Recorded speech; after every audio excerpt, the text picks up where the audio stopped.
Dear viewers, আজকের ক্লাসে আরও একটি বাংলা প্যাসেজকে আমি ইংলিশে ট্রান্সলেট করব এবং এই প্যাসেজের মধ্যে একটা ঐতিহাসিক প্রেক্ষাপট আছে। এই প্যাসেজটি আসন্ন পিএসসি ক্লার্কশিপ এবং মিসলেনিয়াসের জন্য অত্যন্ত গুরুত্বপূর্ণ। ওকে, আজকের এই প্যাসেজটি আমি লিখে লিখে ট্রান্সলেট করব যাতে করে তোমাদের সমস্ত ডাউট দূর হয়, এবং অনেকেই আমাকে কমেন্ট করে জানিয়েছো যে স্যার লিখে লিখে আমাদেরকে বুঝিয়ে ট্রান্সলেশন করুন। আমি আমার মতন ট্রান্সলেশন করব। তোমাদের যদি মনে হয় যে ট্রান্সলেশনটা আমি আমার মতনও করতে পারি, তাহলে অবশ্যই কমেন্ট সেকশনে তোমাদের ট্রান্সলেশনটা লিখে জানাবে। যদি ভুল থাকে আমি অবশ্যই সংশোধন করে দেবো। তো প্রথম যে ট্রান্সলেশন কি দিয়েছি দেখো, হর্ষবর্ধন অতিশয় দানশীল রাজা ছিলেন। এবার দেখো, এটা অবশ্যই একটা সিম্পল পাস্ট টেন্সের উদাহরণ। অতীতকালে কোনো ব্যক্তি ছিলেন সেই যদি বোঝায়, তাহলে সাবজেক্টের নাম্বার এবং পার্সন অনুযায়ী সাবজেক্টের পরে আমরা কি বসাবো না, ওয়াজ এবং ওয়্যারকে বসাবো। তাহলে এখানে হর্ষবর্ধন অতিশয় দানশীল রাজা ছিলেন, তাহলে আমরা কি লিখতে পারি? লিখতে পারি যে হর্ষবর্ধন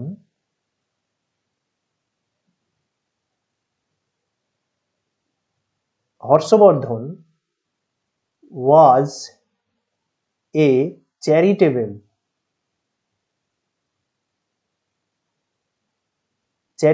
কিং, একজন দানশীল রাজা ছিলেন। তোমরা যদি মনে করো এই সেন্টেন্সটা আমাদের মতন ট্রান্সলেট করব, তাহলে অবশ্যই কমেন্ট সেকশনে জানি। আমরা চ্যারিটেবলের জায়গায় কি করতে পারি? বেনিভোলেন্টও করতে পারি। এবার বলছে নানাবিধ পূর্ণ কার্যের জন্য যথেষ্ট অর্থ ব্যয় করতেন। দেখো, অতীতকালের কোনো ঘটনা যদি ওকেশনাল কোনো ঘটনাকে, মানে ওকেশনালি কোনো ঘটনা ঘটতো যদি এরকম বোঝায়, তাহলে আমরা কি করব না, সাবজেক্টের পরে আমাদের মাথায় রাখতে হবে আমরা উডকে ব্যবহার করব। আর উডকে ব্যবহার করলে কি হয় না, উডের পরে আমরা ফার্স্ট ফর্ম ব্যবহার করি, ভার্বের ফার্স্ট ফর্ম। কিন্তু মাথায় রাখতে হবে যে অতীতকালের কোনো অভ্যাসকে বোঝাচ্ছে না, মানে কোনো ওকেশনাল ঘটনাকে ইন্ডিকেট করছে, তো সেক্ষেত্রে আমরা উডকে ব্যবহার করব। আর যদি অভ্যাসকে বোঝায় তাহলে সেক্ষেত্রে আমরা ইউজ টুকে ব্যবহার করব। তাহলে এটা একটা ওকেশনাল ঘটনা। নানাবিধ পূর্ণ কাজে তিনি যথেষ্ট অর্থ ব্যয় করতেন, তাহলে বলবো he would spend his money for various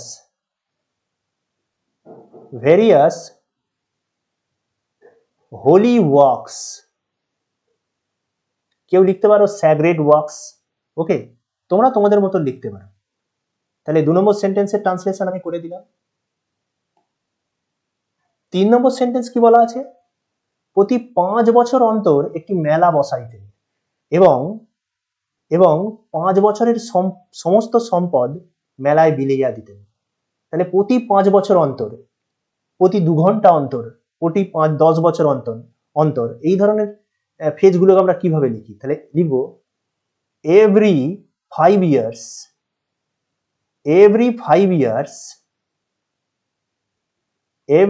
years he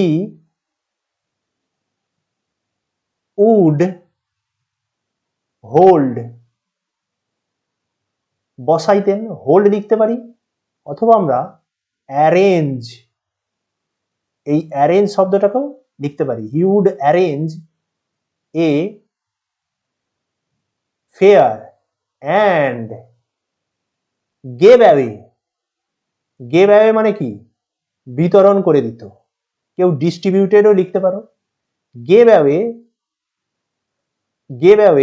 his wealth,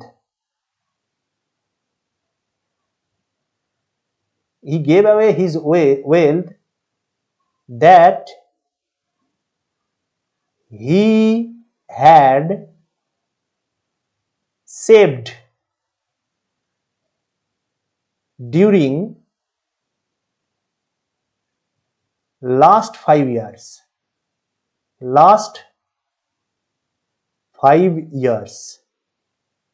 এবারে আমি হ্যাড কেন লিখলাম? দেখো, আগে টাকাটা জমিয়েছে, তারপরে সে কি করছে? দান করছে। তাহলে টাকা জমানোটা তার আগে ঘটেছে, তাহলে এটাকে হবে পাস্ট পারফেক্ট টেন্স, সেই জন্য আমি সাবজেক্টের পরে হ্যাড ব্যবহার করেছি। আর এটা গেভ অ্যাওয়ে করেছি মানে কি? Simple past tense. বোঝাতে পেরেছি নিশ্চয়ই? ওকে, তাহলে অতীতের অতীতকে বোঝাতে গেলে আমরা পাস্ট পারফেক্ট টেন্স ব্যবহার করি, এটা মাথায় রাখতে হবে। আচ্ছা, এরপরে 4 নম্বর সেন্টেন্স কি বলা আছে? সাধু এবং পণ্ডিতগণ জাতি ধর্ম নির্বিশেষে তাহার দান পাইতে। তাহলে কি লিখবো? সাগাজ, সমস্ত সাধুরা, সাগাজ and scholarly person,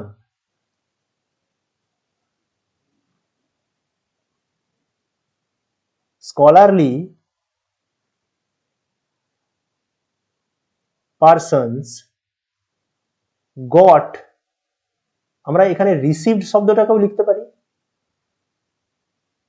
received his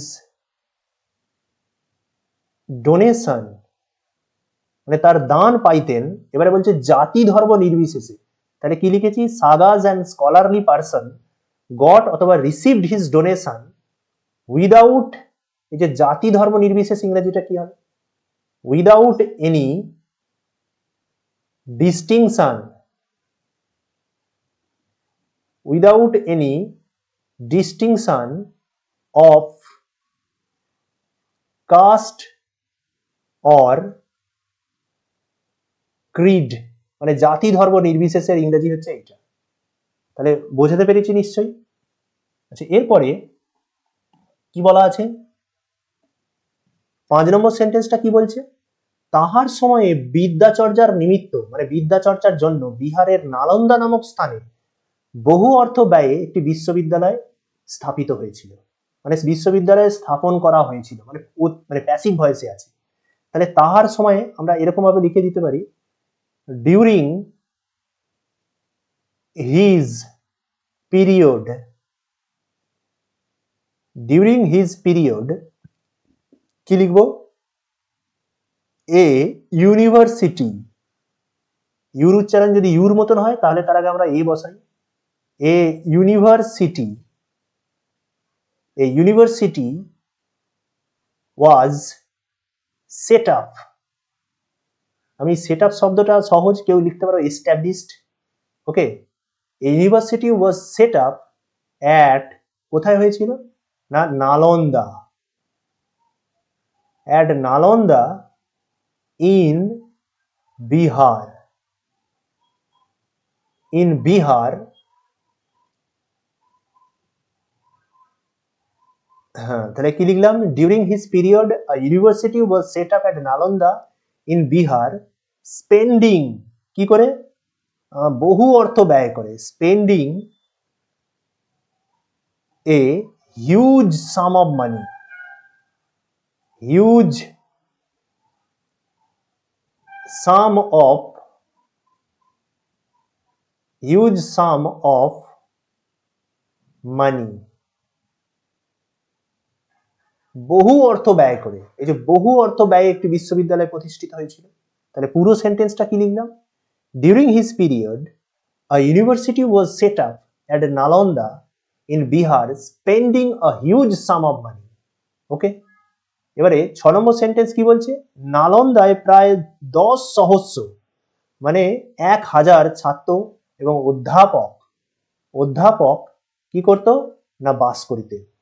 তাহলে কি লিখবো? নিয়ারলি, প্রায় বলেছে, তাহলে আমরা কি লিখবো? Nearly 1000, nearly 1000 students and teachers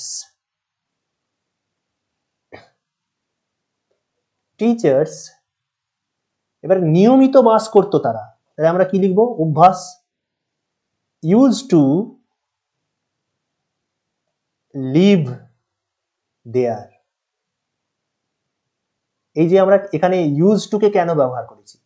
তাহলে অতীতকালের কোনো একটা জিনিসকে, অতীতকালের কোনো একটা অভ্যাসকে ইন্ডিকেট করছে। নিয়মিত 1000 ছাত্র এবং অধ্যাপক বাস করিতেন। তাহলে nearly 1000 students and teachers use to live there. 7 number sentence কি বলছে? শিলভদ্র নামক এক বাঙালি বুদ্ধিস্ট ওই বিদ্যালয়ের অধ্যক্ষ ছিলেন। তাহলে কি লিখবো? তাহলে লিখতে পারি a Bengali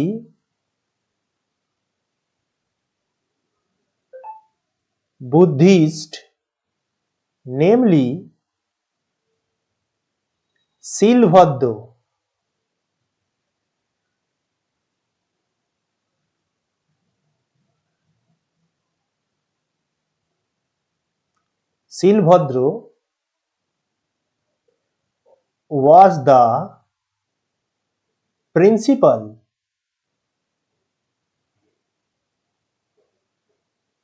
was the principal of the